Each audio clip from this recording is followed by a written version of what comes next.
J'aimerais vous parler maintenant des enjeux énergétiques liés à l'éclairage artificiel.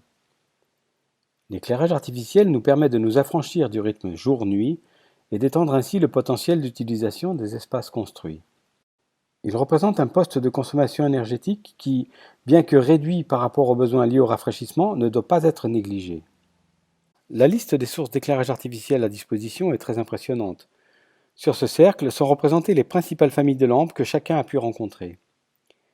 Il y a les sources dites à incandescence tout d'abord, incandescence classique ou halogène, qui sont maintenant bannies car très énergivores. Il y a aussi les lampes à décharge, dites basse pression, parmi lesquelles on trouve les tubes fluorescents ou les fluocompacts.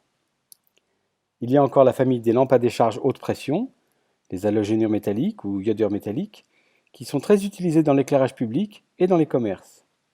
Enfin, omniprésente depuis quelques années, il y a les LED, ou les diodes électroluminescentes, qui se sont imposées dans tous les projets, en neuf ou en rénovation. L'un des principaux atouts des LED réside dans leur efficacité énergétique. Lorsque vous achetez une lampe, vous pouvez vérifier cela en regardant la puissance et le flux lumineux délivré. Par exemple, pour une lampe fluocompacte de 23 watts, le flux lumineux produit est d'environ 1500 lumens. Ceci correspond à une efficacité lumineuse de 63 lumens par watt. 1500 lumens divisé par 23 watts égale 63 lumens par watt. Avec une ampoule LED, il suffira de 13 watts pour produire le même flux lumineux.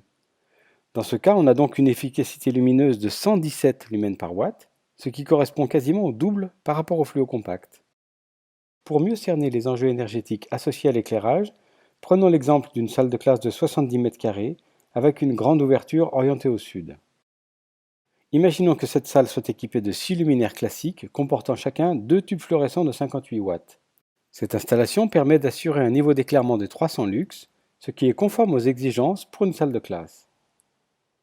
Avec une commande manuelle, ça signifie que les utilisateurs allument et éteignent les lampes à l'aide d'un interrupteur, la consommation annuelle peut être estimée à 1350 kWh.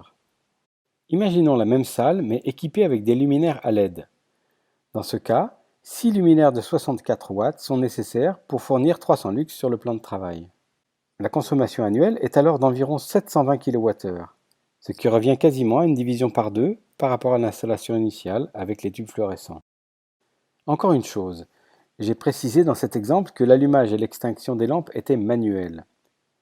Maintenant, si on installe des détecteurs de présence pour éteindre les lampes lorsque la salle est vide, et que l'on met en place une régulation automatique des lampes pour tenir compte de la lumière du jour, ça veut dire que lorsque la lumière du jour ne sera pas suffisante, on ne va pas allumer à 100%, mais on va seulement compléter pour atteindre les 300 lux. Donc, si on met en place une installation de ce type, alors la consommation peut être encore sérieusement réduite, que ce soit avec les tubes fluorescents ou les LED.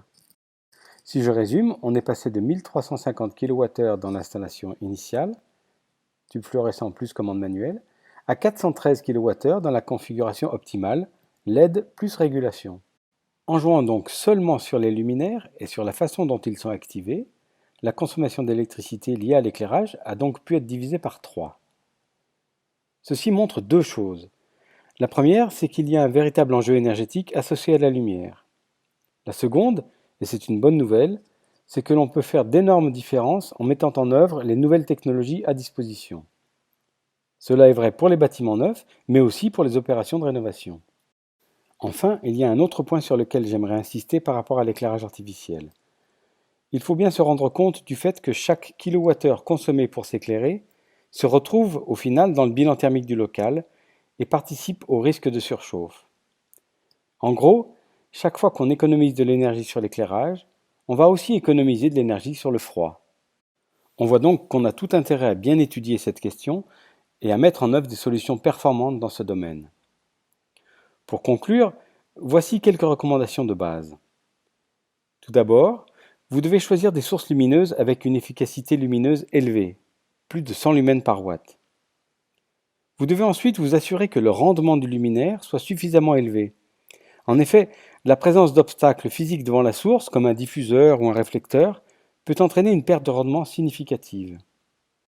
Enfin, il est préférable de privilégier un mode d'éclairage direct, c'est-à-dire avec des sources qui sont orientées vers les surfaces ou objets à éclairer. En effet, en cas d'éclairage indirect, le plafond, même s'il est clair, va absorber une part non négligeable de la lumière qu'il reçoit, ce qui, à niveau d'éclairement équivalent, va contraindre à augmenter la puissance installée et donc la consommation d'énergie liée à l'éclairage.